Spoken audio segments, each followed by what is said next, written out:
یاد رکھو تم اللہ سے اپنی حیثیت کے مطابق مانگتے ہو، پر وہ تم کو اپنی شان کے مطابق نوازے گا۔ رب کہتا ہے کسی کو تکلیف دے کر مجھ سے اپنی خوشی کی دعا مت کرنا، لیکن اگر کسی کو ایک پل کی خوشی دیتے ہو تو اپنی تکالیف کی فکر مت کرنا۔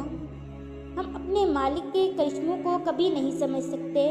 وہ عجیب ہے، بہت آزماتا ہے، آخری حد تک لے کے جاتا ہے اور پھر ایک دم سے کچھ ایسا کر دیتا ہے کہ تمام زخم ایک ساتھ بڑھ جاتے ہیں، یاد ہی نہیں رہتا کہ تکلیف کیا تھی۔ حضرت محمد صلی اللہ علیہ وآلہ وسلم نے فرمایا، لوگوں کی نسلیں بیٹوں سے چلتی ہے، میری نسل میری بیٹی فاطمہ سے چلے گی۔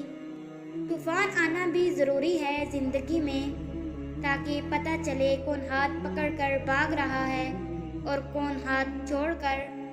ایک عورت کی تربیت کا امتحان بہو بننے کے بعد اور اہلاک کا امتحان ساس بننے کے بعد ہوتا ہے۔ سر جھکانے کی خوبصورتی بھی کمال کی ہوتی ہے۔ سجدہ زمین پر کرو تو دعائیں آسمان تک لے جاتی ہیں۔ وقت اچھا ہو تو آپ کی غلطی بھی مذاق لگتی ہے، اور وقت خراب ہو تو مذاق بھی غلطی بن جاتا ہے۔ سورۃ مریم ہمیں سکھاتی ہے کہ معجزے ہو سکتے ہیں، اللہ اپنے بندوں کو تنہا نہیں چھوڑتا، مشکلات کا حل اللہ ہی نکال سکتا ہے، بے شک سب اللہ کے حکم سے ہی ہے۔